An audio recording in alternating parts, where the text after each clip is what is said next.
I love drawing animals in charcoal pencils, and charcoal is actually becoming one of my favourite mediums to work in. So I thought for today's video I would share some of my favourite tips for drawing animals in charcoal pencils. I'm going to be giving loads of tips on how to render fur and feathers, as well as some great advice for getting realistic results. But before we jump into this one, if you want to watch the full real-time version of me drawing the eagle, then it is available over on my Patreon, as well as loads of other real-time tutorials. So I've got a selection of tutorials in charcoal, coloured pencil, watercolour, graphite and pastel pencils that you can have access to for a small pledge each month. For each tutorial I've got the outline sketch, reference photo and material list so you can follow along with me in the tutorial. If you're considering becoming my patron and supporting me over there, I have left a link to my Patreon below so you can check that out. But let's get on with today's tutorial, and the first thing I want to talk about is the initial sketch. I think it's one of the most important parts of a drawing because you need to have an accurate sketch to get an accurate result. So what I like to do before I start a drawing is create a photocopy effect of my reference image, which is where it creates an outline sketch image of the reference photo, and I actually use this to create my sketch from. Then I like to start outlining the main features of the animal, so for example the eyes, and I also like to get some of that fur or feather texture in as well because you want to make sure those areas are really defined. When you draw fur in charcoal, I've got some great tips for getting a realistic result, and that is firstly, make sure that you look at the length of the fur. So for example, if you're drawing short fur, it's best to use short pencil strokes to capture the short fur, and if you're drawing long fur, then your pencil strokes need to be longer. You also want to look at the fur growth, so if the animal has thick fur, you need to create a lot of pencil strokes to build up the thick fur texture details, and if the animal has sparse fur, you need to use less pencil strokes just to keep that fur quite light and patchy. The direction of the fur is also super important, and there's normally a lot of change in direction of the fur, and the fur is normally shaped around the face. So you need to make sure that you are drawing fur in the direction it's going in, because if you just drew the fur, say, straight down, it's not going to look realistic. So when I was drawing the eagle, I always made sure that I paid attention to the direction of the feathers, and as you can see, they actually go round the face. And you also want to make sure that you're considering things like the type of fur or the style of fur you're drawing. So for example, if it's like curly or straight fur, and also the texture of the fur as well. So next I want to talk about tones, because I can't stress enough how important tones are in charcoal drawings.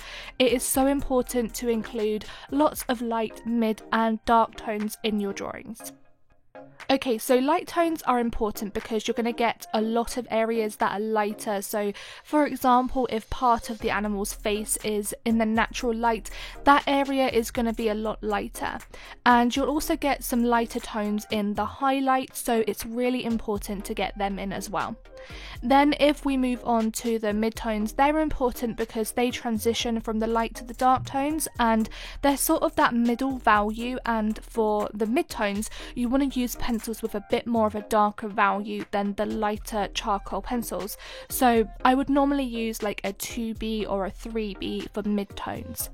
And your dark tones is what will make your drawing really pop, and it will create a lot of contrast in your drawings, but you do need all three to get that three-dimensional look. So we've literally just mentioned this, but I did want to talk about this a lot more, and that is how important contrast is in charcoal drawings.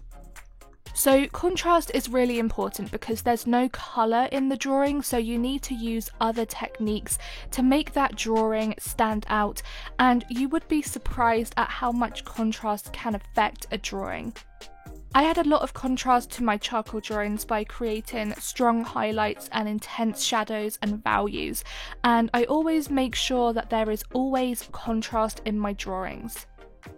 So you can see how I'm gradually getting darker, but if you just look at the first swatch compared to that last swatch, it definitely is a lot lighter and there is a huge difference in value.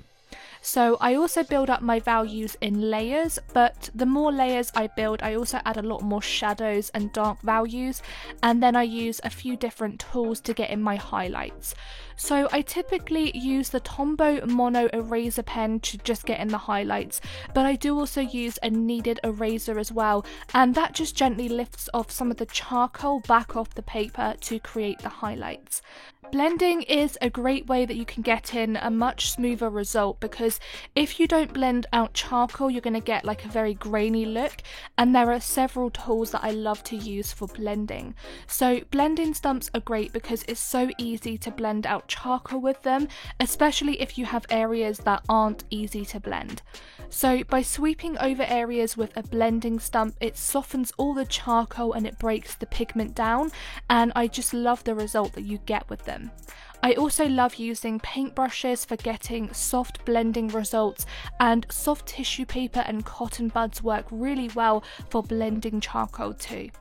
So those were just some of the tips that I have for drawing animals in charcoal pencils, and I really hope that you did enjoy this video. Let me know if you have any other video suggestions, because I'd love to do some different kinds of videos here on my channel. And if you are new around here, then don't forget to subscribe to my channel and hit the bell as well so you don't miss any of my videos.